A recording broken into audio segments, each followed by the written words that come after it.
जहां भी छात्रों के कार्यक्रम, नौजवानों के कार्यक्रम, युवा छात्र से जुड़े मुद्दे, चाहे शिक्षकों के, आपके हर कार्यक्रम में कोशिश यही करता हूं, शिक्षा से जुड़े कार्यक्रमों के अंदर मैं अधिक से अधिक हिस्सा लूं, प्रयास करूं। 25 साल पहले जब मैं विश्वविद्यालय के अंदर राजनीति करता था तो नागौर के नाम को लोग कहते थे नागौर, जिसमें कोई घोर नहीं करे। और 25 साल बाद का नागौर, जिसके अंदर देश में ये बात चलती है कि नागौर का तेजा जी का भक्त सांसद पूरे देश के किसान के सम्मान की लड़ाई लड़ रहा है। खींवसर का विधायक प्रदेश के किसान और जवान की लड़ाई लड़ रहा है। भाइयों, आपने मुझे 2008 से लेके 24 तक हमेशा मान सम्मान दिया, चाहे किसी भी चिन्ह से मैं आपके बीच आया।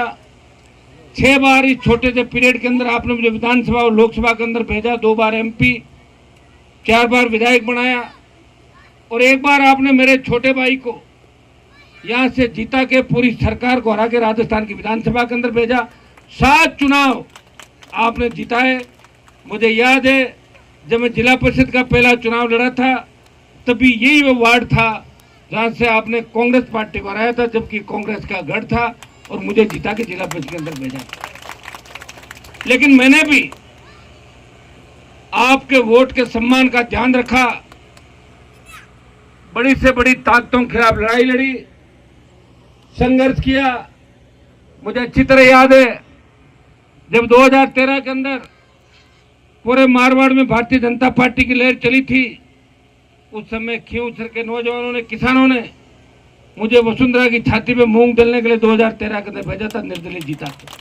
और 13-14 के बाद इस प्रदेश के अंदर मैंने तय किया कि मैं मेरे भाइयों के लिए लड़ाई लड़ूंगा, इस देश को कर्जे से मुक्त कराऊंगा, इस प्रदेश को फ्री बिजली, टोल मुक्त राजस्थान, सशक्त लोकायुक्त, जवानों को रोजगार, इस बात को लेकर हुंकार रैलियां 13 से 18 के बीच नागौर और बाड़मेर की जो रैलियां थी, उन्होंने देश के जवानों, किसानों के अंदर जलजला ला दिया। एक नई क्रांति की शुरुआत हुई। कर्ज माफी के आंदोलन को अगर हवा मिली तो नागौर बाड़मेर की किसान हुंकार रैलियों से कर्ज माफी के आंदोलन को देश के अंदर हवा मिली। मध्य प्रदेश के किसानों ने सीने पे गोलियां खा के इस आंदोलन के अंदर आहुति दी। और भाइयों, आज देश की हर पार्टी किसान के कर्ज माफी की बात करती है। वो दिन दूर नहीं जब देश के, प्रदेश के किसान का कर्जा माफ होगा और हर घर के अंदर दिवाली होगी, गरीब किसान के घर में दिवाली होगी। जब 16 लाख करोड़ का कर्जा देश के किसानों का माफ होगा, जब धन्ना सेठों का कर्ज माफ हो सकता है तो किसान का कर्जा माफ क्यों नहीं हो सकता? इस बात को कहने के लिए आपने मुझे लोकसभा के अंदर भेजा। जब देश का किसान तीनों कृषि बिलों के खिलाफ लड़ाई लड़ रहा था, पंजाब, हरियाणा, उत्तर प्रदेश और दिल्ली के किसान नेताओं ने मुझे कहा, हनुमान जी आवश्यकता है, मोदी का साथ छोड़ के हमारा साथ दो। मैंने उनको कहा कि राजस्थान ने देश में कभी नेतृत्व नहीं किया किसान राजनीति का। आपके हरियाणा, यूपी, पंजाब में तो बड़े बड़े नेता हुए, बड़ी बड़ी पार्टियां हुई। आप अपने नेताओं को कहो कि वो मोदी का साथ छोड़े, बीजेपी को छोड़ के सड़क पाए। तब उन्होंने कहा कि हमारे नेताओं के जंग लग गई है, अगर उम्मीद है तो नागौर के सांसद तेजा जी के भक्त हनुमान बेनीवाल से कि मोदी का साथ छोड़े। मैंने एक पल नहीं गमाया, परोसी हुई थाली को ठोकर मारी और 70 दिन सड़क पे, इस जयपुर दिल्ली राष्ट्रीय राजमार्ग को जो गुर्जर आरक्षण आंदोलन के समय जाम नहीं हुआ था, मैं बैठा और 70 दिन उस ठंड के अंदर सड़कों पे बैठा रहा। किसानों का कर्जा माफ हुआ। जब सेना को ठेके पे दे दिया तब देश का एकमात्र सांसद छोटे भाइयों की लड़ाई लड़ता रहा और अग्निवीर योजना का विरोध किया। जोधपुर में 2 लाख जवानों की रैली करी, इस पूरे राजस्थान को जगाया और मैंने आह्वान किया कि किसान आंदोलन का नेतृत्व पंजाब ने किया है, लेकिन जवानों का आंदोलन का नेतृत्व राजस्थान का जवान करेगा। और इस दिशा की ओर मैंने मोड़ा और बल दिया।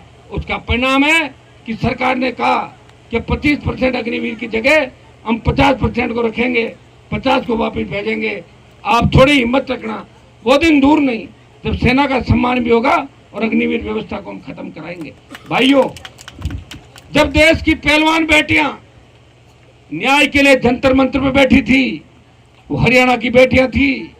कायदा तो यह था कि हरियाणा के किसान नेता पहले आते, यूपी के किसान नेता पहले आते, पंजाब के पहले आते, लेकिन उन बहनों को न्याय दिलाने के लिए अगर पहला भाई कोई गया, वो नागौर का सांसद हनुमान बेनीवाल था, जो पहलवान बेटे को न्याय दिलाने जंतर मंत्र में गया।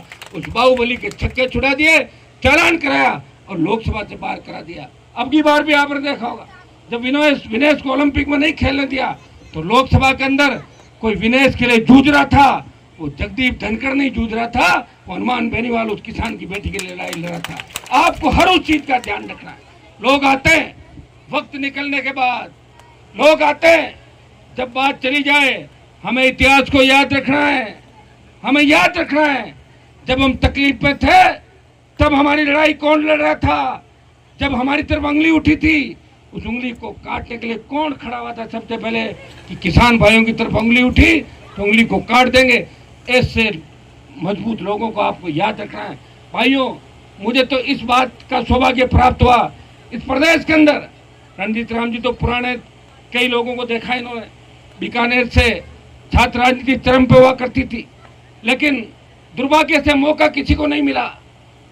इस प्रदेश के अंदर तीसरी पार्टी बना के अगर प्रदेश के माथे से वो कलंक धोया, जहाँ यह कहा जाता था या तो दो ही दल है, कांग्रेस और बीजेपी, या राष्ट्रीय लोकतांत्रिक पार्टी का गठन करके अगर प्रधानमंत्री की नींद उड़ाई, तो नागौर के सांसद ने आरएलपी का गठन किया और राजस्थान में तीसरी ताकत खड़ी की। उस तीसरी ताकत से प्रेरणा लेके भारतीय आदिवासी पार्टी का गठन हुआ और अब दो पार्टियां इस राजस्थान के अंदर है, जो यहाँ की क्षेत्रीय पार्टियां हैं। वो सौभाग्य भी खींवसर की जनता को और नागौर की जनता को प्राप्त हुआ। आज अब मैं थोड़ा खेलों पर आ जाता हूँ, राजनीति को छोड़ के। आज बात और आ जाऊँ पाचो, अब फिर आ जाऊँ तो और करते रहो, कोई काम और नहीं।